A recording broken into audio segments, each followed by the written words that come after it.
Olá, pessoal. Bom dia, tudo bem? Bom dia.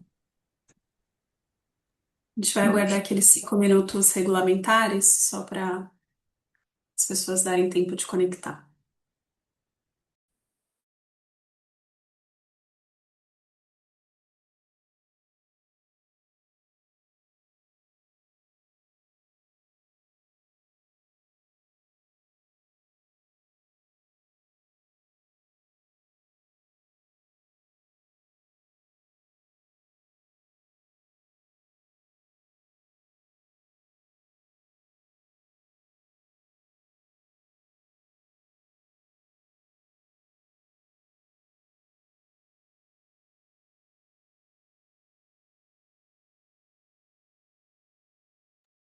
Eu vou aproveitar, o pessoal que já entrou, um tema que não é exatamente dentro do contexto aqui da webinar, mas acho que vale a gente já mencionar, dada a relevância, eu acho que vários de vocês têm interesse também sobre a aquisição ou arrendamento de imóvel para o estrangeiro, né? Eu acho que vocês acompanharam ontem, a gente teve o julgamento no plenário do STF da DPF, né, 342, da ACO, relacionado ao tema também. E só para trazer aqui para vocês, né, que talvez nem todos tenham visto, mas tá 3-1 em favor da manutenção das restrições, ou seja, da recepção do parágrafo 1º do artigo 1º da 5.709, né, a lei que trata das restrições, e faz a equiparação, esse parágrafo faz a equiparação de sociedade brasileira que tem a maioria do capital estrangeiro à sociedade estrangeira, tá? E este dispositivo também foi interpretado em 2010 pela AGU. Não, a maioria do capital deve ser entendido também como controle, tá? Então, esse é o contexto, é isso que está sendo discutido, se isso foi ou não recepcionado pela Constituição da República de 88, e o entendimento, por enquanto, 3-1, é de que foi, e o julgamento, depois do voto extenso aí do ministro Gilmar Mendes, ele foi postergado, foi suspenso e vai ser retomado hoje. Então, teremos aí cenas nos próximos capítulos em relação a esse tema, que é bem importante para o mercado, né, em termos de investimento estrangeiro, já aproveitando aqui para atualizá-los, tá? E a gente pretende aí ter uma conversa sobre isso também, dependendo do resultado. Tem que ver se vai ter modulação, né, se de fato for mantida a restrição, como que isso vai ser tratado. Então, ainda tem muita coisa para a gente discutir e, quem sabe, a gente marca uma nova conversa se for do interesse de vocês aí. Acho que a gente pode começar, né? Temos um bom número aqui já. O que vocês acham, Andresa, Mari? Vamos começar. vamos sim. Bom, Bom dia de gente, novo, então, para todos. Obrigada bom pela dia. presença, pela participação. Bom dia a todos, a todas também. Muito bom estar com vocês aqui nesse webinar. Mari, quer dar um oi também? Claro, bom dia, pessoal. Eu acho que a nossa ideia aqui é um bate-papo, tá? Então fiquem à vontade de mandar questionamentos aqui no chat, caso vocês queiram esclarecer alguma dúvida. E vamos lá, vamos começar. Posso já Ótimo. começar projetando, Vilmar? Por favor, por gentileza.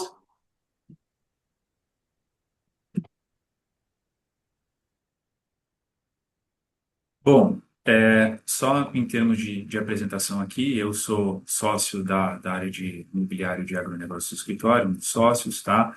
Eu estou aqui com presenças ilustres, minhas colegas, sócias também do escritório da área tributária, a Andresa Ribeiro e a Mariana Cupota, e a gente pretende ter, como a Mari já levantou, né, uma conversa bem tranquila, dinâmica com vocês, olhando alguns julgados precedentes, então deixar um negócio mais até prático, né, trazer uma discussão não só teórica, mas também olhando a prática aqui que a gente tem lidado dia a dia no escritório, tá? A ideia, então, o tema que a gente propôs aqui para discutir com vocês é contratos rurais, parceria e arrendamento, um enfoque nos aspectos fiscais desses tipos contratuais. Bom, próximo slide, a gente fez aqui um resumo para vocês do que é um, do que é outro, e e a gente vai depurar isso um pouco mais para frente, né?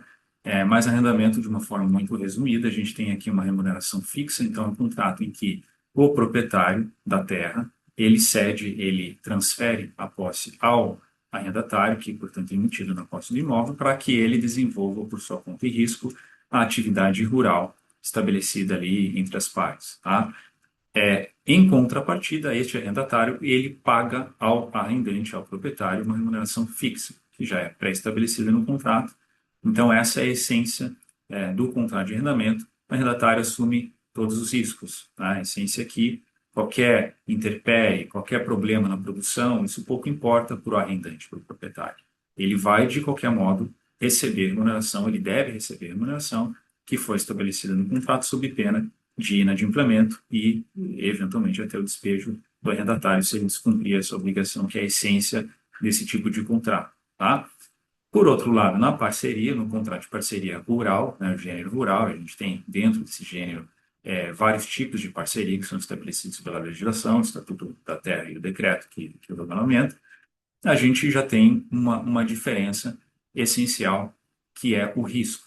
E eu coloquei risco e não riscos de forma proposital, porque a gente vai ver que a partir de 2007 houve uma modificação muito importante no Estatuto da Terra, pouco, ao meu ver, pouco estudada, pouco refletida ainda, e que merece a nossa atenção, a gente vai trazer para você aqui. Mas a essência desse contrato está no risco. E vejam que eu não estou falando que a essência é na distribuição de frutos e lucros, porque a partir de 2007 passou a não ser, tá?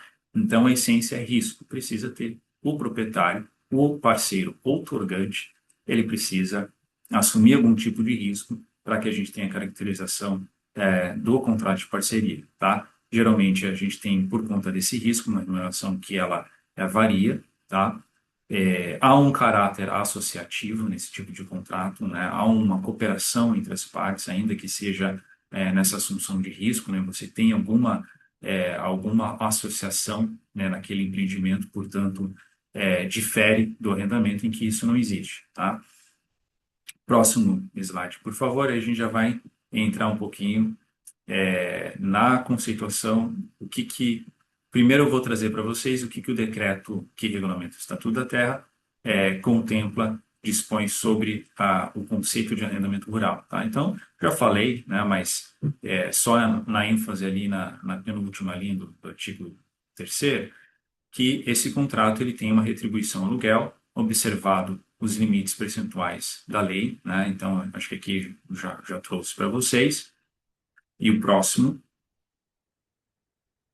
E vejam que interessante aqui, o artigo 4º, ele traz o conceito, a redação, muito similar àquilo que era antes da alteração de 2007, que eu já vou mostrar para vocês, tá? Então, primeiro, como era, e este decreto, essa disposição, ela não foi alterada, mas a lei foi, o Estatuto da Terra foi alterado, e, portanto, como o decreto não é uma norma que inova o ordenamento jurídico, não é uma norma, como que a gente fala, né, de uma fonte primária, né, mas é secundária, ela traz uma interpretação, ela traz uma regulamentação em relação à lei, né, que ela está fundada. Então, evidentemente, o que prevalece hoje é o disposto no Estatuto da Terra, que eu já vou mostrar para vocês. Mas a redação anterior, pode ficar, por favor, isso. A redação anterior, o que ela falava ali? Vejam que interessante. O contrato de parceria rural é o contrato agrário pelo qual uma pessoa se obriga a ceder a outra, por tempo determinado ou não, o uso de determinado imóvel rural. Aí fala das atividades, né, pecuária, agrícola, agroindustrial, extrativa, entrega de animais para cria, recria, invernagem, engorda, extração de matérias-primas de origem animal, mas eu quero só trazer uma luz aqui em relação ao que está marcado para vocês. Mediante partilha de riscos do caso fortuito e da força maior do empreendimento rural. Então, portanto, esta era uma das características essenciais deste tipo de contrato, e temos um conectivo aqui, e dos frutos, produtos ou lucros havidos nas proporções que estipularam. Esta, portanto, era a redação que até 2007 era observada e caracterizava o contrato de parceria rural, tá? Próximo slide, por favor. A gente vai ver aqui como que ficou, qual é a formatação jurídica, qual que é o texto que nós temos hoje, tá? Então, até peço desculpas, eu estou perdendo um pouco mais de tempo nisso, mas vocês vão ver a importância dessa conceituação, estou lançando alguns fundamentos aqui, porque realmente as autoridades fiscais, né, a gente vai tratar de alguns lugares do CARF aqui, nos parece que não estão atentas, não têm julgado de acordo com essa interpretação que a gente está trazendo para vocês aqui, que nos parece ser a correta, tá? Então, olha que interessante, o artigo 96 do Estatuto da Terra, com essa modificação de 2007, o que que ele trouxe? A partilha, última linha do parágrafo primeiro, a partilha isolada ou cumulativa dos seguintes riscos. Então, quer dizer, eu posso ter um ou mais desses riscos que estão indicados aqui no inciso 1 a 3. Inciso 1, caso fortuito e força maior do empreendimento rural. Inciso 2, partilha do risco dos frutos, produtos ou lucros havidos nas proporções que estipularem. E 3, partilha do risco, variações de preço dos frutos obtidos na exploração do empreendimento rural. Se você puder, Andresa, só o próximo slide, depois eu volto para esse. Eu fiz aqui só para elucidar, deixar um pouco mais objetivo e claro para vocês. Então, nós temos 3 riscos: isolado, ou eles pode ser um só, ou mais de um, para que a gente tenha a natureza característica da parceria rural. Então, o primeiro eu estou chamando de risco imperativo, que é o caso fortuito de força maior do empreendimento rural, meio óbvio, né? É aleatório, pode ser que eu tenha algum prejuízo, algum tipo de circunstância que afete a produção esperada para aquela determinada atividade, tá? Então, isso é um risco da natureza, né? Um incêndio, alguma coisa que tem esse viés natural que pode afetar a produção. Então, se as partes estipulam que o proprietário está sujeito a este risco, ou seja, a remuneração, os frutos que ele vai receber, o produto que ele vai receber, podem variar em razão deste risco, isso seria parceria, tá? E não arrendamento. O outro que eu estou chamando de risco produtivo está relacionado aos frutos, produtos ou lucros. Quer dizer, pode ser que eu tenha uma produção maior ou menor, depende de diversas circunstâncias, não apenas a circunstância de caso fortuito força maior, mas como eu vou empregar, como o parceiro outorgado ele vai, né, empregar os recursos produtivos, como que ele vai ter cultivo, que técnica que ele vai utilizar. Então, tem diversas questões que a gente, né, pode tratar como um risco produtivo.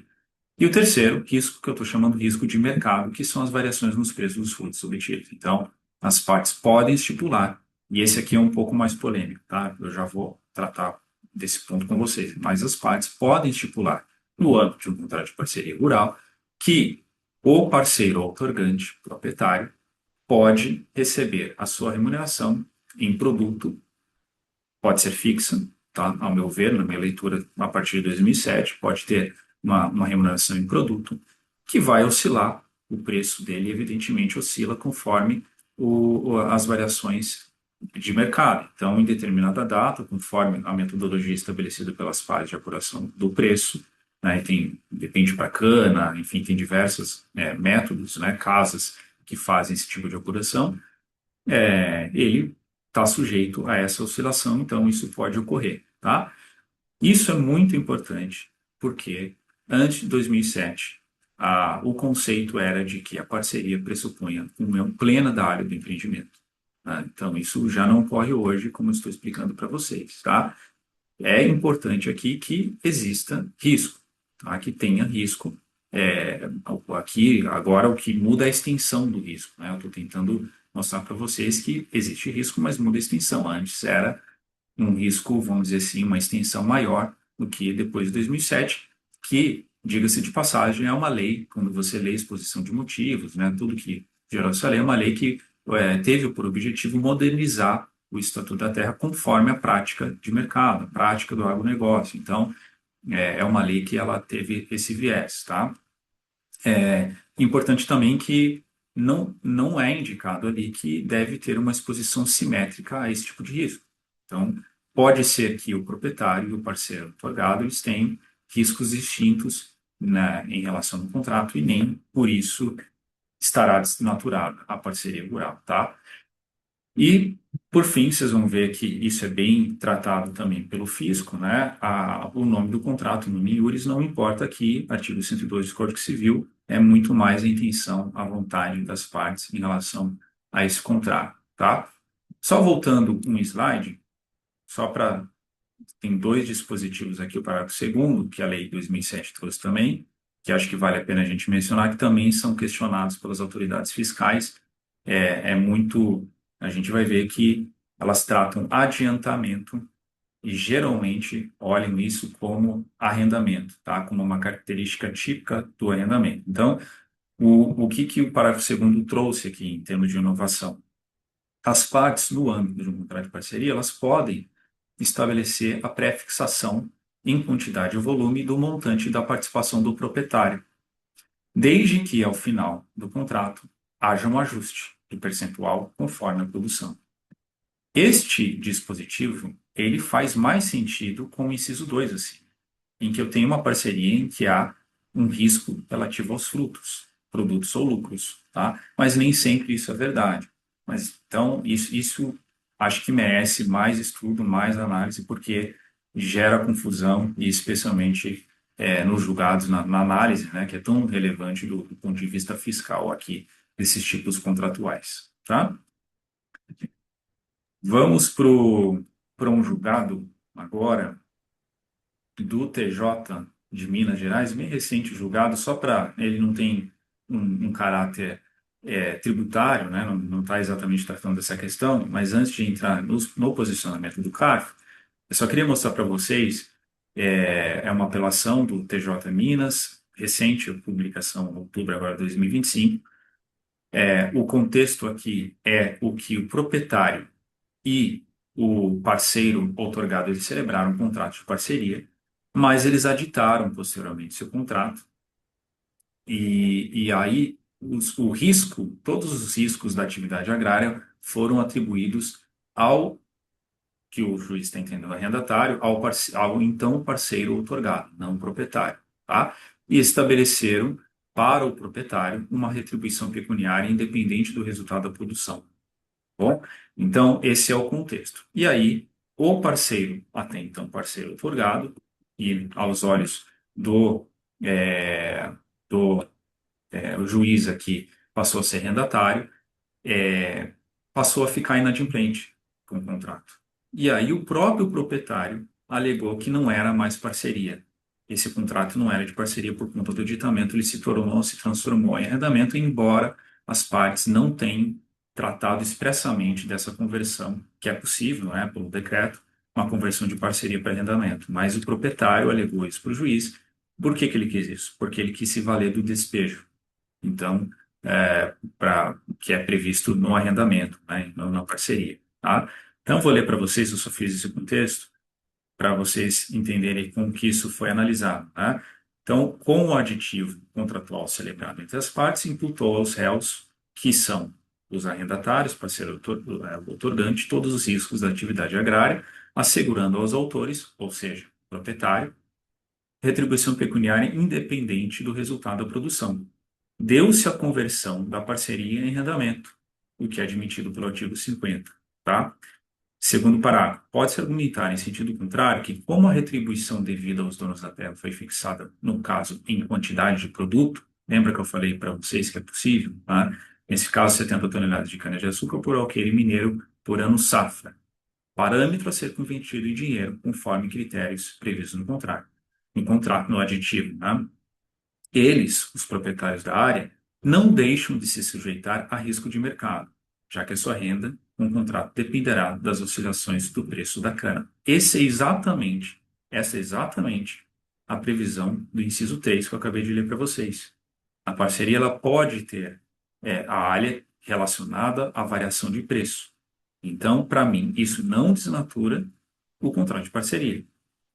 Mas o juiz aqui entendo, porém, que a mera circunstância de o arrendador poder receber mais ou menos dinheiro a depender do preço da cana na data do pagamento devido aos arrendatários, não transforma em parceria um contrato em que, com exceção do risco relativo à variação de preço agrícola, reforço. É exatamente isso que a gente viu no inciso 3. É um risco só, pode caracterizar a parceria, né? Correm exclusivamente por conta dos arrendatários dos riscos da atividade agrária, fazendo jus aos arrendadores à retribuição estipulada, independentemente do resultado da produção. Então, veja, aqui o juiz simplesmente ignorou as alterações promovidas ali, né, pela lei de 2007 e seguiu aquilo que já vinha sendo deliberado antes disso, né? A gente tem diversos julgados estendendo, né, descaracterizando a parceria quando você tem, por exemplo, só um risco como esse, tá? Então, acho que esse é um ponto importante que eu quis trazer para vocês, tá bom?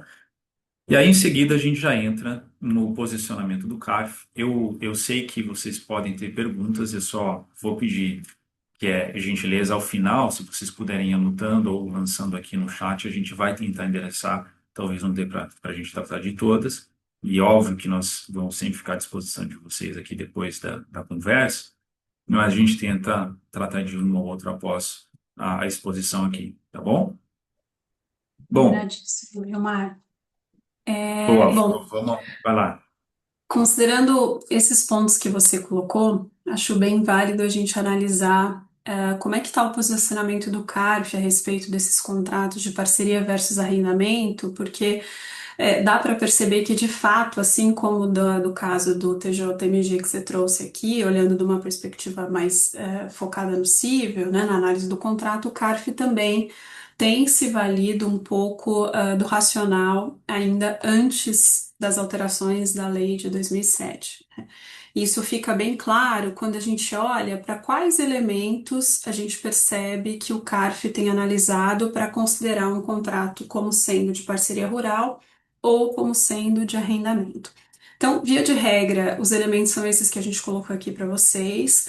Ele olha para a realidade econômica da operação. Então, assim como você citou, Vilmar, que né, ali o próprio Código Civil já prevê que não importa a nomeação do contrato, mas sim a realidade fática, né, e como se dá na prática cada um dos elementos. Isso é muito considerado em diversas questões fiscais. A gente vê essa visão cada vez mais, né, inclusive muito fortalecido depois de 2007 por uma alteração das regras contábeis no Brasil, que também trouxeram muito mais uma perspectiva de substância sob a forma, que a gente chama, né, que é para olhar para a realidade, para a primazia do que está acontecendo e não para a denominação do contrato.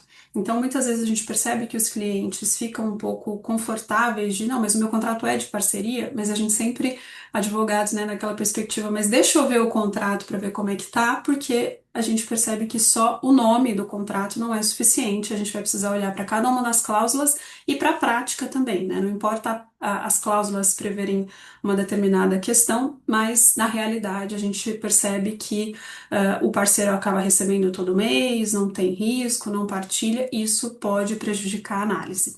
A outra questão, outras questões que estão sempre relacionadas a um grande elemento que é olhado pelo CARF, que é a questão do risco.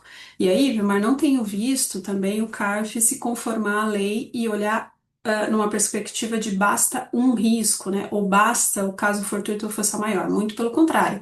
As decisões ainda têm olhado numa perspectiva bem ampla e querem enxergar os riscos como um todo.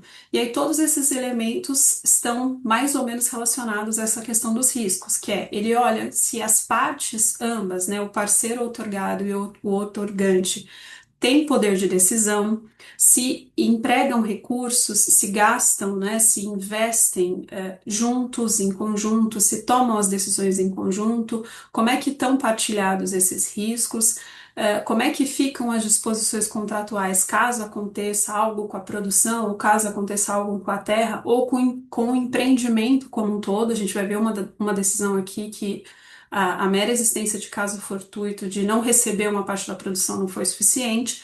Então, de uma maneira geral, se a gente puder dizer em uma linha, o CARF está sempre preocupado com os riscos e todos os elementos que vão comprovar que os parceiros partilham desses riscos, né? Porque eles não estão olhando muito ali para a lei de 2007 e considerando que um risco seria suficiente. A gente trouxe, pessoal, a gente tem uma série de casos analisando e o que mostra que o assunto tem sido analisado com bastante cuidado pelas autoridades fiscais. Esse tema, inclusive, não é recente, né? É uma discussão mais antiga, mas a gente queria fazer um alerta, e a gente já até teve a ideia de fazer esse webinar para alertá-los de que o assunto tem ficado cada vez mais comum, né? Muito provavelmente pela relevância dos contratos, né, que têm se tornado cada vez mais relevantes, a atividade rural é muito relevante no Brasil, e isso chama a atenção da fiscalização, porque a Receita Federal ela tem poucos recursos para fiscalizar, então, por óbvio, ela vai se acabar se dedicando mais a casos que tenham uma potencialidade de arrecadação maior, já que não dá para fiscalizar todo mundo. E também, numa perspectiva de cada vez mais a gente tem visto um emparelhamento da receita e de disposição de informações que os contribuintes hoje estão obrigados a informar, uma série de declarações, as declarações são cruzadas, eu tenho de MOB, eu tenho a declaração do imposto de renda, eu tenho, né, várias declarações e essas, com o avanço, né, da tecnologia em inteligência artificial, fica cada vez mais fácil para a Receita cruzar tudo isso e verificar a existência de divergências. Mais ainda com a reforma, que a gente trouxe a Mariana Kubalta aqui, que é especialista no tema, para falar para a gente, que vai trazer mais obrigações ainda acessórias para os produtores rurais, a gente percebe que essa tendência só vai aumentar cada vez mais. Então a gente trouxe aqui 3 decisões para exemplificar um pouco as discussões e trazer para vocês como é que o CARF tem enxergado isso, mas elas não esgotam o tema, né? A gente tem várias outras decisões. Bom, essa primeira aqui, pessoal, nos chamou a atenção porque ela traz os elementos que foram considerados ali pelo CARF e pela fiscalização para descaracterizar o contrato que era tido pelo contribuinte como de parceria e, na verdade, a fiscalização entendeu que se tratava de um contrato de arrendamento e a decisão do CARF confirmou a visão da fiscalização, portanto, é desfavorável ao contribuinte. Então, o que eles perceberam ali e quais elementos foram considerados? A questão das decisões, como eu comentei com vocês, o contrato era claro que o parceiro outorgado era 100% responsável por tomar qualquer decisão quanto à exploração, que produto explorar, a qualidade, a gerência mesmo das questões relacionadas ao empreendimento rural. Não havia uma partilha de riscos. É, uma questão que também foi muito importante ali é que, embora o contrato previa a possibilidade de adiantamento, e isso está previsto na legislação, como o Vilmar bem destacou, a fiscalização e o CARF entenderam que o fato de o parceiro outorgante receber algo a título de adiantamento, mas o contrato não prevê que poderia haver um acerto ao final, para mostrar que ele partilhava do risco da produção, ou seja, se a produção fosse mais ou menos, ele poderia receber menos ou mais naquele contrato. Isso foi um elemento muito importante e considerado para dizer, olha, por mais que ele diga que corre riscos, na realidade ele não corre, porque tudo que ele recebe a título de adiantamento fica com ele, o que significa que ele não partilha, tá? Uma outra questão que o CARF considerou foi olhar e pedir documentação para o contribuinte, me dá o seu livro caixa, me dá as suas notas fiscais para eu verificar se você de fato também incorreu em despesas. Tudo isso para identificar, olha, vocês realizam a atividade rural em conjunto ou só uma das partes realiza e uma das partes simplesmente cede a terra? Isso é uma questão que foi levada em consideração aqui. Renata, eu vi que você levantou a mão. Como a gente não estamos aqui com previsão para abrir o microfone, se você quiser digitar no chat, a gente já endereça a sua questão, tá bom? Então, esses foram os elementos considerados pelo CARF e pela fiscalização para lavrar o auto de infração. E, como eu comentei com você, já adiantei, já dei um spoiler, a decisão é desfavorável ao contribuinte, tá? Eu trouxe até alguns trechos aqui da decisão para mostrar o que foi levado em consideração, mas basicamente questões relacionadas às decisões de negócios, o fato de todos os elementos e as cláusulas do contrato identificarem que para o parceiro que outorgou a posse da terra, ele não incorria em riscos, ele recebia, na verdade, um pagamento anual em dinheiro, independentemente do resultado da produção. Né? Se a produção ia bem ou mal, o pagamento dele estava de uma certa forma garantido, inclusive por conta dos adiantamentos, o que mostra que ele não correu riscos, tá? O CARF, inclusive, analisou as cláusulas do contrato para identificar que não havia nenhuma partilha de riscos em caso de caso fortuito, força maior. Todos esses elementos foram considerados para se entender que esse contrato específico não era um contrato de parceria, mas de arrendamento. Um ponto que me chamou a atenção foi no auto de infração, como o CARF entendeu que havia uma hipótese de simulação, o contribuinte simulou um contrato de parceria quando na verdade era de arrendamento, foi aplicada a multa agravada, que na época era de 150%, agora é uma multa de 100% para esses casos que entende-se a ocorrência de fraude, simulação e etc. Mas na própria DRJ, que é a decisão de primeira instância que já analisa esses autos de infração, essa multa já foi reduzida para 75. Por mais que foi reduzida para 75, que é a multa básica e mínima em caso de auto de infração, a gente percebe que a fiscalização tinha aplicado uma multa mais agravada. E isso faz com que muitas vezes o valor do auto de infração seja relevante, né? Porque eu estou falando de cobrar o imposto e a gente já vai mostrar aqui qual a diferença entre os dois e quanto que seria a cobrança, mas eu cobraria a diferença do imposto devido nos últimos 5 anos, mais uma multa de 150%, mais a Selic, que a gente sabe que foi aumentando bastante nos últimos anos. Isso faz com que, às vezes, o auto de infração fique num montante relevante, assusta, principalmente se a gente estiver falando de contribuintes pessoas físicas, né, que não estão acostumados ali a lidar com isso, com esses riscos. E, a depender do valor do auto de infração versus o patrimônio da pessoa física, pode acontecer de ter um caso de arrolamento de bens. O arrolamento de bens, pessoal, ele não significa uma restrição para negociar os bens. Significa que se você tem uma dívida com a Receita Federal que supera 30% do seu patrimônio, a Receita vai fazer esse processo de arrolamento, que é para acompanhar esses bens, para que não haja, para que o contribuinte acabe não se desfazendo dos bens e não sobre recursos para eventualmente quitar a dívida fiscal. Portanto, assim, não é uma restrição, mas só de ter esse processo de rolamento às vezes já traz bastante desconforto, tá? Então, isso é um alerta que a gente faz porque se o contrato às vezes não está bem delineado, pode acontecer de haver esse auto de infração desse montante relevante e causar todos esses desconfortos. A outra decisão que a gente chamou a atenção aqui, que nos chamou a atenção para trazer para vocês, ela fala um pouco dessa questão, Vilmar, que você comentou, que, olha, a mera existência de uma partilha de riscos relacionados a caso fortuito ou força maior, pela lei deveria ser suficiente. E que eles consideraram aqui? Isso foi bem alegado pelo contribuinte, mas o CARF entendeu que a existência dessa cláusula, por ela prever que se houvesse um caso fortuito ou força maior, o parceiro outorgante simplesmente deixaria de receber, o CARF entendeu que isso não era suficiente.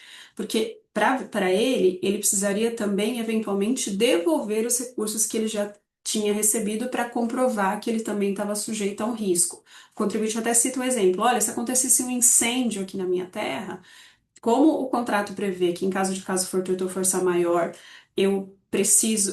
o parceiro outorgado simplesmente não precisa me pagar mais nada, isso prova que eu estava correndo risco junto com ele. O CARF entendeu, olha, não, isso não é suficiente, porque todos os valores que você recebeu até aquele momento seriam seus, e inclusive prova que você estava correndo um risco de caso fortuito ou força maior relacionado à terra e não ao empreendimento rural como um todo. Então, você vê que eles olham com bastante detalhe para comprovar a existência do risco. Também olharam ali para ver, olha, não identifiquei notas fiscais que demonstravam que você investiu, que você participou do empreendimento, o pagamento que você recebia era mensal fixo, a cláusula genérica, como eu já comentei, do risco também não seria suficiente. Então, esse acórdão, também verificamos essa questão de ter aplicado na fiscalização, né, uma multa agravada de 150, a multa também foi reduzida para 75%, mas a decisão final é desfavorável ao contribuinte. O que o CARF entendeu? O CARF validou os argumentos da fiscalização, dizendo que não identificou a existência de risco. Tá? Essa questão do caso fortuito e força maior relacionada à terra e não ao empreendimento como um todo não seria suficiente. Então, mais uma decisão desfavorável. Vilmar, se você quiser me interromper e comentar, fica à vontade. Tem uma outra decisão que nos chamou a atenção, que é de um caso bastante parecido, inclusive com o primeiro. Então, como que começou a fiscalização, né? Que às vezes isso é uma curiosidade que também muitos dos nossos clientes têm, mas Qual a chance de eu ser autuado? Isso é uma questão que é muito difícil de responder, porque estamos falando de uma aleatoriedade.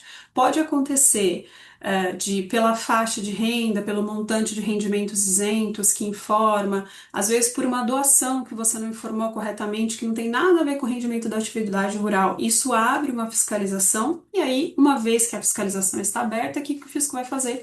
Vai olhar toda a declaração, vai perceber que existe rendimentos da atividade rural, e aí, nesse caso, começou exatamente assim. E aí, o próximo passo foi a intimação. Me apresente, então, já que você tem rendimentos da atividade rural, me apresente livro caixa, me apresente o recibo de investimentos da atividade, me apresente todas as notas fiscais que estão relacionadas a essa atividade. O contribuinte não tinha esses documentos para apresentar, apresentou o contrato de parceria dizendo, olha, eu tenho um contrato de parceria, está aqui previsto, quem é responsável por todos esses custos é o meu parceiro outorgado, mas a gente partilha riscos, é um contrato de parceria.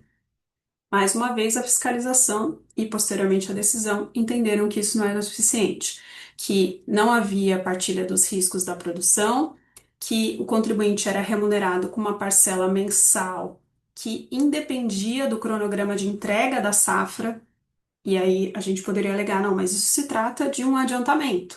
E aí eles contrapõem para dizer, ok, mas se é um adiantamento, o adiantamento deveria prever lá na frente um ajuste, porque caso não acontecesse algum problema com a safra ou fosse um montante menor vendido, você deveria acertar isso ao final, e isso não acontecia no contrato. Então, numa linha, como a gente falou dessas três decisões, a grande questão é a existência ou não de risco e risco efetivo, né? O risco para o CARF, pelo menos até esse momento, está significando você receber de acordo com a produção e não meramente se o valor da safra, dos produtos, sofre uma alteração, né? Como também o Vilmar comentou ali, será que isso não seria suficiente em relação à lei?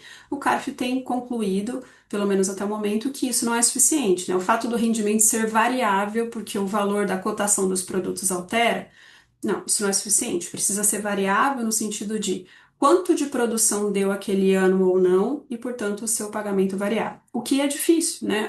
A gente entende que muitas vezes o parceiro outorgante, ele não tem interesse, né, em ter essa modalidade de contrato. Mas aí a gente vai ficar nessa questão de, eventualmente, então, será que a gente não estaria mais próximo de um arrendamento do que um contrato de parceria, pelo menos na visão do fisco atual? Isso são as questões que a gente precisa discutir, né, na hora de montar esse tipo de contrato. Uma questão que também me chamou a atenção, pessoal, em algumas das decisões que a gente tratou aqui, inclusive em outras, é que muitas vezes o contrato de parceria está associado a um contrato de compra e venda. Então a gente tem dois contratos separados, né, mas eu celebro o contrato de parceria e imediatamente com o mesmo parceiro, às vezes até com uma empresa ligada do grupo, eu já acerto a venda da produção. Isso, às vezes, a gente percebe que chama a atenção da fiscalização também para derrubar essa questão do risco. Para dizer, olha, você não corria risco porque sua produção já estava vendida, já estava acertada, principalmente se o valor que você recebe de sacas ali, né, do produto, ele já está fixado, né? Porque aí, por mais que o valor da saca pode variar, você não tem necessariamente um recebimento conforme a produção, que eu acho que isso que tem sido um elemento bastante considerado. Quer fazer algum contraponto aqui, Vilmar? Alguma coisa que te chama a atenção? Bom, essa questão que você levantou agora é muito comum no mercado ou no próprio contrato. A regra geral é um contrato apartado, né? Em que, claro, mas simultaneamente celebrado, em que você tem já a aquisição da parcela que é conferida, né, atribuída ao proprietário. Então, isso, fisco, as autoridades fiscais estão olhando e entendendo que isso desnatura a parceria e, portanto, deveria ser tributado como receita aluguel ou arrendamento, né? Acho que esse é um ponto importante também que a gente viu no julgado. Perfeito. Bom, pessoal, e por que que tudo isso, né, é importante? Por que que a gente percebe essa discussão ou até mesmo, né, esse interesse dos contribuintes em tratarem os contratos como sendo de parceria versus arrendamento? Porque, de fato, o tratamento tributário atual ele é bastante diferenciado para esses dois contratos. e a gente até convidou a Mariana Kubota aqui para nos trazer um pouco da visão da reforma, porque a reforma vai alterar bastante essa questão. Acho que vai valer cada produtor rural, né, cada pessoa jurídica que é dedicada à atividade rural, fazer uma reavaliação à luz da reforma, até para a gente ver o que vai continuar fazendo sentido ou não. Mas se a gente for olhar para o tratamento tributário atual, hoje o contrato de arrendamento ele é um contrato de aluguel. Portanto, se a gente vai falando de um proprietário pessoa física, rendimento de aluguel recebido na pessoa física, ele é tributado tabela progressiva, que vai até 27,5. A gente não tem possibilidade de dedução de despesas de aluguel, né? Exceto ali, às vezes, um imposto, algum custo super relacionado ao imóvel, a gente não tem quase nenhuma dedução. Então, estamos falando de tributação de 27,5 sobre os rendimentos de aluguel. Se eventualmente o proprietário for uma pessoa jurídica, a maioria dos casos vai fazer bastante sentido, ou a depender dos montantes, ficar no lucro presumido, essa pessoa jurídica optar pelo lucro presumido, e também a receita de aluguel vai ser tributada em mais ou menos 14, quase, né, 15%, a depender dos montantes, pode ser 11, aí depende um pouco dos valores recebidos, isso considerando imposto de renda e PIS/COFINS. Para fins de reforma, aproveitando o gancho que a Andresa mencionou, é, a parte de locação de imóveis, né, o que entra em qualquer tipo de arrendamento, cessão, de utilização de alguma área, então todos esses contratos imobiliários, eles passam, num contexto de reforma tributária, a serem sujeitos aí a uma nova regra de tributação sobre o consumo. Então, até hoje, né, todos esses contratos, eles não são, eles são tributados ali pelo imposto de renda e não são tributados pelos tributos sobre o consumo que a gente tem hoje. Ou seja, ainda que um proprietário ali, pessoa física, tenha imóveis que gerando receitas ali decorrentes dessas atividades imobiliárias, todas essas receitas acabam sendo tributadas tão somente pelo imposto de renda e não tem nenhuma tributação ali sobre a receita, apenas ali na parte de pessoa jurídica, que aí sim é tributada a receita, mas a gente não tem então essa parcela de tributação de receita, que é uma tributação de consumo, e também não temos nenhum outro tipo de tributação que é feita pelos entes subnacionais. Então, a gente não tem ali nenhuma incidência de ISS, porque essa operação não é considerada como uma prestação de serviços, e também não temos nenhuma incidência de ICMS, que é a tributação ali dos estados, porque isso não é nenhuma comercialização, nenhuma venda de mercadoria efetivamente. Então, hoje a gente acaba não tendo nenhum encargo adicional de tributação sobre o consumo, sobre essas operações. No contexto da reforma tributária, isso muda um pouco, porque a ideia, né, de toda essa alteração de legislação tributária que foi implementada pela Emenda Constitucional 132 lá no final de 2023 e que começou aí um período de transição já esse ano, mas com impactos efetivos que começam a partir do ano que vem. Todas as operações, independente da natureza dela, de quem está realizando ou não, elas passam a estar sujeitas às novas regras de tributação sobre o consumo. O que isso significa? Significa que todas as operações imobiliárias, em geral, elas passam a estar sujeitas a essas novas regras, à tributação desses novos tributos, que é o imposto sobre bens e serviços e a contribuição sobre bens e serviços, independentemente se quem está realizando essa operação é uma pessoa física ou é uma pessoa jurídica. O que vai diferenciar muito aqui, né? Principalmente quando a gente está falando em relação às operações praticadas com pessoas físicas. A regra de quando temos operações imobiliárias praticadas por pessoas físicas, ela é um pouquinho diferente da pessoa jurídica, porque a gente tem uma certa isenção, digamos assim, uma certa preferência que foi colocada ali na legislação para quem tem um contrato ali residual, que não pratica operações ali de forma que possa vir a caracterizar uma atividade econômica propriamente dito. Só que quando a gente olha a legislação, os percentuais eles são muito baixos. Então, é quem de fato tem, quando a gente fala de pessoa física, tá? A pessoa física, ela só não vai ser tributada por esses novos tributos se ela tiver um faturamento ali com essas operações de até 288 mil reais ano, e desde que seja um único imóvel. Se ela tiver mais de três imóveis, sendo ali objeto de operações imobiliárias e tendo um faturamento anual maior do que 240 mil reais ano, necessariamente, automaticamente passa a estar sujeito a essas novas regras de tributação. O que que isso significa? Significa que a gente passa a tributar as operações por IBS e CBS de uma forma progressiva a partir do ano que vem. Então, a gente tem aí um período de transição longo de 6 anos entre 2027 até 2032, em que a gente vai ter aí um aumento gradual da tributação até que lá em 2033, a gente tem aí uma previsão de tributação em algo próximo a 8,4%. Por que 8,4%?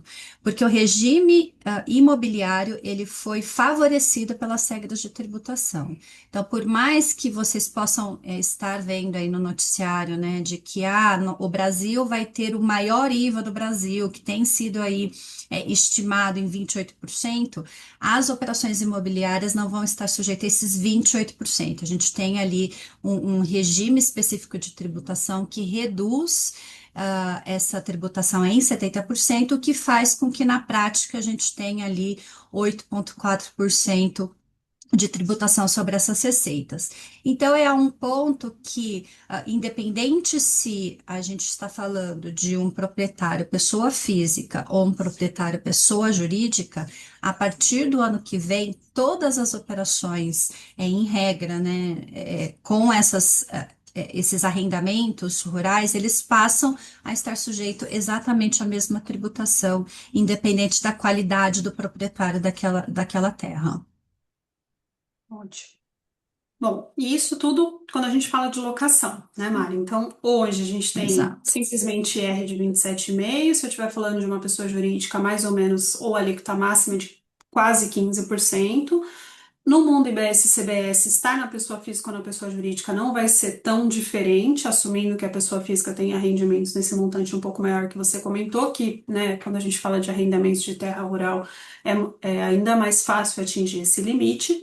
E como que é tributado a parceria rural? Bom, a parceria rural tem um tratamento bastante diferenciado, porque a gente está falando de rendimentos da atividade rural, já que entende-se que o parceiro, ele também pratica atividade rural, portanto, ele vende né, produtos da atividade rural, e a nossa legislação brasileira como um todo, até o momento, ela foi construída para beneficiar a atividade rural. Então, a gente tem um regime diferenciado que permite compensação de prejuízos, por exemplo, né, compensação de custos, então eu não vou pagar 27,5 sobre todo o valor da minha receita. Se eu pagar os 27,5, eu pagaria sobre o lucro, né? Eu posso considerar todo aquele investimento, custos, benfeitorias como dedutíveis da receita a ser tributável. Ou, alternativamente, eu posso inclusive utilizar do regime simplificado, que é uma espécie de lucro presumido para a pessoa física, que em vez de eu considerar todas as minhas receitas e despesas, eu vou considerar que daquilo tudo que eu recebi de toda a minha receita, 20% é o meu lucro, e vou aplicar os 27,5% sobre esse 20%, o que na prática a gente resulta numa alíquota efetiva de 5,5%. Então vejam, eu estou falando de, no caso de produtor rural pessoa física, se eu tiver um contrato de arrendamento, vou tributar 27,5%, se eu tiver um contrato de parceria rural, vou tributar 5,5% de todo esse rendimento. Então, a diferença é muito grande, o que justifica toda essa nossa discussão e todo esse cuidado que a gente tem que ter para caracterizar de fato uma parceria rural, se assim eu o tiver. Então, o imposto de renda do produtor rural é assim que funciona. Tem um detalhamento que, para produtor rural, como ele participa da atividade, emprega pessoas, tem as contribuições previdenciárias, né? E, inclusive, a gente sofreu um aumento recente, a partir de abril a gente está falando de 1,63 do faturamento. E também temos, no caso de produtor rural, pessoa jurídica, a tributação do lucro presumido também é mais interessante se comparado ao rendimento de locação. Então, no caso de pessoa jurídica, como eu estou falando da venda de produtos, a alíquota efetiva atual máxima é de 6,73. Então, também é um regime muito mais interessante se a gente comparar com um contrato de arrendamento, desde que, mais uma vez, eu esteja falando de fato de um contrato de parceria. A reforma também pode alterar isso e pode, inclusive, fazer com que a gente precise reavaliar os contratos, certo, Mari? Porque a gente não teve uma redução tão expressiva de BS-CBS para rendimentos, né, e venda de produtos rurais. Perfeito. Em relação aos produtos rurais, né, novamente, a regra geral de tributação de IBS e CBS é que todas as mercadorias elas passem, em regra, qualquer mercadoria, qualquer serviço, qualquer operação com direito, em regra, elas vão estar sujeitas exatamente à mesma tributação, ou seja, uma alíquota que tem sido aí estimada global de IBS e CBS de 28%. Como a Andresa disse, as operações agropecuárias em geral, né, todas essas operações, elas foram também beneficiadas pela reforma tributária com uma redução de tributação. Então, na linha de que essas atividades, elas são, de fato, incentivadas, pelo nosso ordenamento jurídico, no contexto da reforma, a gente também teve aí a previsão de uma redução, mas não uma redução tão igual àquela que foi ali determinada para os contratos imobiliários. Então, o que a gente tem ali de estimado de tributação sobre essas produções, né, sobre a venda do produto agropecuário em geral, é uma redução ali com uma alíquota estimada próxima a 11,2%, isso considerando o final, né, da transição da reforma tributária lá em 2033. Aqui, um ponto muito importante e que vai mudar de forma significativa, né, é que essa regra de tributação, ela vale, pessoal, considerando também todas aquelas regras que existem hoje para produtor rural. O que significa isso? Vai mudar completamente tudo aquilo que a gente tem construído de que o produtor rural ele é incentivado, ele não precisa ter nenhuma tributação e que continuaria sendo assim? Vai mudar. E qual que é a nova regra? Tudo isso que a gente faz hoje, né? Toda essa facilidade que o produtor rural tem hoje de fazer a venda ali dos produtos in natura, ela continua com determinadas limitações. Então, toda essa facilidade do produtor rural hoje existente, ela pode ser mantida, ou seja, a gente não vai ter essa nova tributação de IBS e CBS aí numa alíquota aproximada de 11,2%, desde que seja um produtor rural que tenha ali um faturamento anual de até 3,6 milhões. Menos do que isso, né? A partir do momento em que ele tenha ali um faturamento de 3,6 milhões para cima, ele passa a ser considerado contribuinte dos novos tributos, o que atrai não só essa tributação, mas uma série de outras regulamentações e obrigações que ele vai precisar fazer. Então, esse produtor rural, ele vai precisar passar a emitir nota fiscal regular, de venda de mercadorias e não aquela nota facilitada ali de produtor rural que já é emitida hoje junto com a Secretaria de Fazenda de cada estado.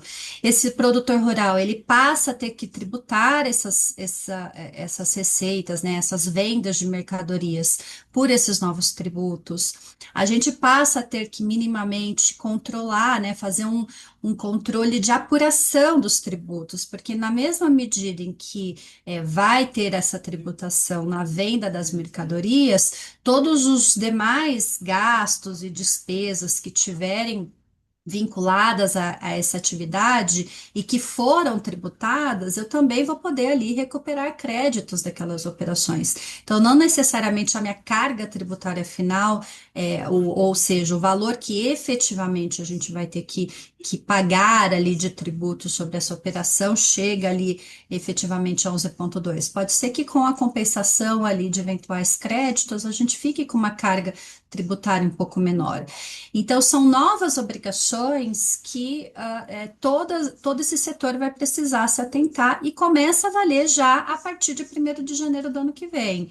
Então, isso preocupa bastante, né? Porque se vocês não conseguirem passar a cumprir essas novas obrigações, principalmente emitir esse documento fiscal com as novas informações de tributo, a gente sequer consegue realizar a venda dessa produção.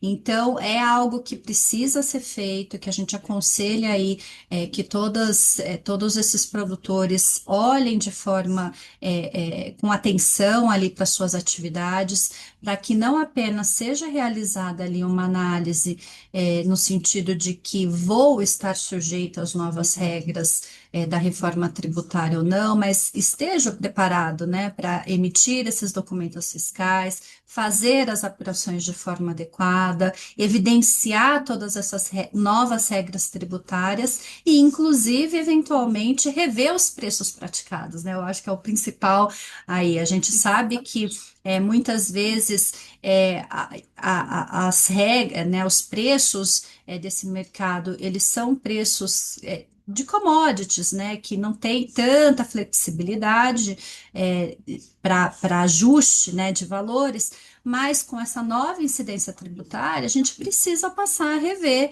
se aqueles preços que estão sendo praticados, eles vão poder ali continuar sendo praticados nos mesmos valores, para que nenhuma das partes, seja o produtor rural, seja o destinatário daquela mercadoria, nenhuma das partes seja de fato prejudicado com essa nova regra de tributação.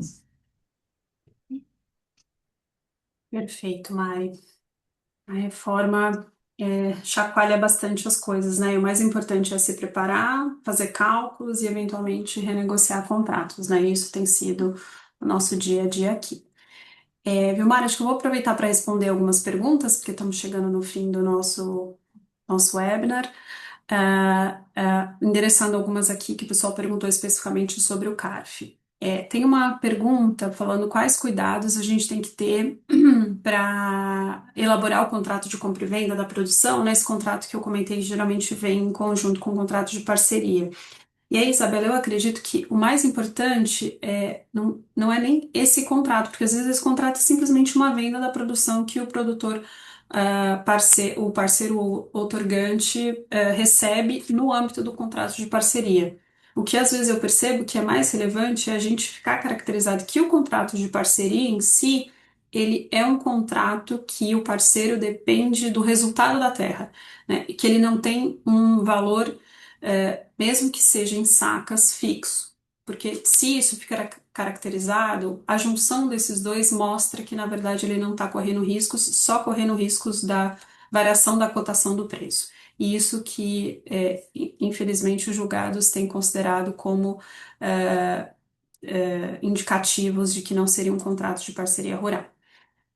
Tem uma outra pergunta aqui. Só complementar, Andresa, por Claro. favor. Não, Isa, em relação a esse ponto que você levantou, né, é assim, não pode ter, para desnaturar, para descaracterizar o contrato de parceria, né, você está fixando o valor, então, que vai independer de como isso será tratado no contrato de parceria. Quer dizer, ele não está associado, né, ele está desprendido. Então, quando você tem um contrato de compra e venda, desde que ele, evidentemente, né, reflita os riscos do contrato de parceria, que pode, por exemplo, ser a variação da produção. Então, você está comprando o que de fato for atribuído ao proprietário outorgante, ao parceiro outorgante no contrato de parceria, e não algo fixo e desassociado daquilo que foi estabelecido. Esse é o grande problema, tá? O fisco acaba olhando que quando você tem essa estrutura, né, que é muito comum no mercado, como a gente disse, de compra e venda, você está fixando um valor independentemente daquilo que for resultante do contrato de parceria. Você vai comprar e já estabelece, né, um método, a forma de pagamento, a quantidade, né, como se fosse um pressuposto. Então, imagina que tem lá X toneladas, que tem alguma variação por conta do risco estabelecido, né, no contrato de parceria, mas no contrato de compra e venda você fixa X toneladas independentemente desse risco. Acho que isso vira um problema, né? Isso vira, aos olhos do fisco, um arrendamento e não um contrato de parceria, tá? Acho que se um está conversando com o outro, aí não, obviamente não tem problema nenhum. O problema é quando não tem esse alinhamento entre os dois contratos, tá? Exatamente. E uma outra questão sobre o que acontece se o contribuinte perder no CARF, né? Como têm sido as decisões na esfera judicial. De fato, Maria Fernanda, a gente, num cenário, né, em que a decisão final na esfera administrativa seja desfavorável, o contribuinte sempre pode recorrer para a esfera judicial, mas a gente não tem visto ainda um número relevante de precedentes para conseguir confirmar alguma tendência na esfera judicial, pelo menos eu não consegui identificar. Isso porque muitas vezes o caso demora um pouco para chegar. Todas essas decisões que a gente comentou, elas, por exemplo, são de decisões do CARF ainda, né, que a gente chama de Câmara Baixa. Ainda teria uma segunda instância dentro do CARF para o contribuinte discutir o assunto, que seria a Câmara Superior, e aí só então iria para o Judiciário. Além disso, em matéria tributária, a gente tem percebido bastante uma situação em que, às vezes, quando o contribuinte perde, por a esfera judicial exigir umas certas garantias para você conseguir discutir o caso, né, garantir o valor total, e o fisco, né, a Receita, o governo, de uma maneira geral, tem soltado muito programas de parcelamento, em que você tem uma série de descontos. Muitas vezes as discussões tributárias não vão para a esfera judicial. Elas encerram na administrativa desfavorável e o contribuinte acaba optando por pagar com incentivos, descontos, do que discutir no judiciário e ficar ali numa situação, né, por anos com garantias e com aquela situação pendente, tá? A pergunta do Gleison, se a gente conhece precedentes do CARF em que prevê uma participação do proprietário maior do que o limite previsto na lei, eu não identifiquei precedentes específicos, Gleison, sobre esse assunto. Posso dar uma olhada e voltar para você, tá? Com uma questão, mas não me lembro, assim, pelo menos de cabeça, de olhar os precedentes com esse olho e ver esse tema específico ser discutido. E A Andressa, gravação, sim, claro. desculpa, só sobre Imagina. Gleison, meu caro colega aí, aqui eu acho que é uma questão também que a gente discute normas cogentes, né? Ou não, se elas podem ter algum tipo de disposição pelas partes ou não, se elas são cogentes. Eu, assim, eu sei que o que eu vou falar aqui não é, né, é um assunto ainda que tem que ser mais explorado, mas a gente já tem até no contexto do STJ decisões importantes que tratam da paridade. Quando você tem paridade entre as partes, simetria contratual, você tem margem para dispor de forma até adicional, complementar, ou às vezes não observando determinados requisitos da lei, tá? Eu acho que isso tem que ser lido junto com a lei da liberdade econômica, junto com o Código Civil, que de certa forma tem uma aplicação subsidiária, e acima de tudo, se você tem um contrato de parceria estabelecido entre partes simétricas, em que você estabelece essas regras, né, e que as partes, a manifestação da vontade das partes, né, a autonomia delas é importante, e a gente se afasta da figura homem da terra, família e grande empresa que é proprietária de terras, eu acho que neste contexto você tem mais espaço para evitar questionamentos ou questões aí que possam ser levantadas e que podem, de certa forma, derrubar ou questionar a natureza da parceria nesse contrato, tá? Mas é um tema que não realmente não ainda não é muito explorado. Eu acho que tem espaço para a gente discutir e vai depender aí do caso ao caso também. Só para complementar aqui, Andresa, que você pontuou. Perfeito. Ótimo.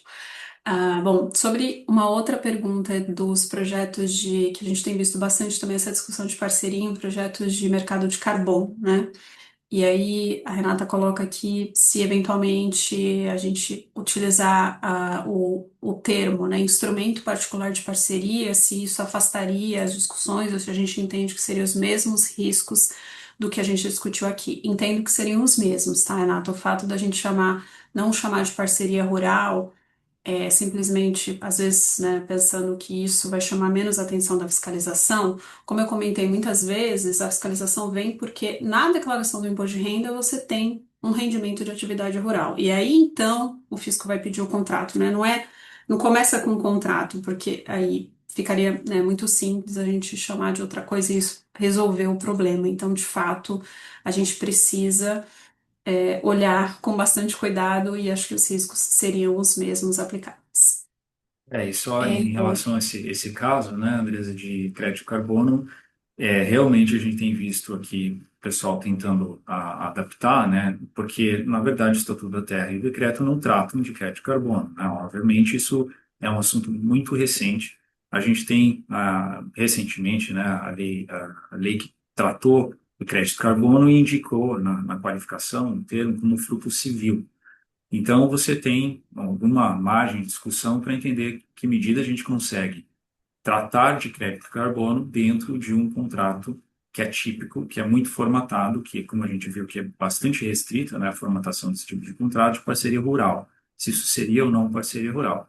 Pode ser um contrato nominado, pode ser uma parceria não rural, não sujeita ao Estatuto da Terra. Pode ser uma parceria nos termos do Código Civil, por exemplo, você tem disposições que você consegue atribuir. Então, dado todos os percentuais estabelecidos no Estatuto da Terra, todas as regras aplicáveis à parceria, realmente acomodar a estrutura de crédito carbono, né, e o desenvolvimento que é tão peculiar dentro do Estatuto da Terra não é fácil, não é simples, né? Não digo que não é possível, a gente já viu isso, já fez isso no escritório, né, já analisou esse tipo de situação, mas eu acho que as partes têm que compreender bem qual que é o objeto, né, o que elas estão sujeitas, quais riscos envolvidos por conta dessa questão ser tão atual vis-à-vis uma legislação mais arcaica, tá?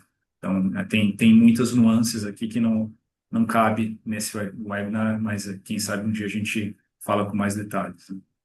exato. Uma última pergunta aqui só para a gente encerrar, já passamos um pouquinho do horário. Se a gente tiver um contrato com uma situação, né, como a gente descreveu aqui, que o risco é simplesmente a cotação da commodity, qual seria a melhor conduta para endereçar? De fato, a gente uma vez que as partes, né, concordem e a gente atribuir mais risco, acho que isso resolveria o problema. Ou, eventualmente, se não for interesse do parceiro outorgante de fato correr em riscos, porque isso muda o negócio, né? Às vezes a gente, advogado aqui, quer trazer uma situação, mas isso altera o que a parte está disposta a receber. Então, se eventualmente não está disposto, eventualmente alterar para o arrendamento e a gente limitar o risco de autuação, como você mesmo comentou, ou, né, se as partes tiverem interesse, alterar um pouco os econômicos ali do contrato para, de fato, diminuir esse risco fiscal. Claro que a gente não consegue alterar 100% do passado, mas a gente consegue pelo menos limitar a contingência daqui para frente. Acho que esse seria a nossa recomendação. É. E só nesse ponto a gente acabou não conseguindo falar, mas eu acho que assim, o que o físico no final do dia deve olhar, e resumindo, né, o que a Andressa expôs em termos de julgado do CARF, me parece que não deveria ser tanto, há um equívoco na qualificação, arrendamento e parceria. A gente viu aqui que pela modificação de 2007, esses contratos que têm pelo menos um desses riscos, eles podem sim, devem ser caracterizados como parceria. O que o fisco acho que está tentando olhar é se há ou não uma atividade rural ou rendimentos provenientes desta atividade rural que possam, né, trazer uma tributação condizente, coerente. Tá? Se tem uma renda tipicamente de aluguel, aí deveria ser a tributação relativa aos arrendamentos, tá? Então, neste contrato aqui, que a Maria Fernanda trouxe, né, essa situação, eu acho que o mais importante é em que medida o parceiro outorgante, o proprietário, desenvolve uma atividade rural. Se ele tem esses riscos aqui, eu acho que isso é o que o fisco está olhando, tá? Não estou dizendo que é o correto, mas é o que o fisco está olhando. Então, Se ele, de alguma medida, está desenvolvendo uma atividade rural e, portanto, assumindo riscos, contribuindo de alguma forma para o empreendimento rural, que é isso que vocês viram aqui que o fisco considera, sim, deveria ser uma parceria rural e com a tributação pertinente, tá? Então, esse tipo de adequação contratual pode ser feita com a alocação de responsabilidades e riscos para o proprietário, para que isso possa ser visto dessa forma, pelo fisco, tá? Perfeito. Mais uma vez agradecer a audiência, pessoal. Nosso webinar depois fica gravado lá no YouTube do escritório. E estamos todos à disposição aqui para tratar desses assuntos de forma particular com todos. Obrigado, pessoal. Um prazer estar com vocês. Obrigada, um bom dia a todos. Obrigada, bom dia.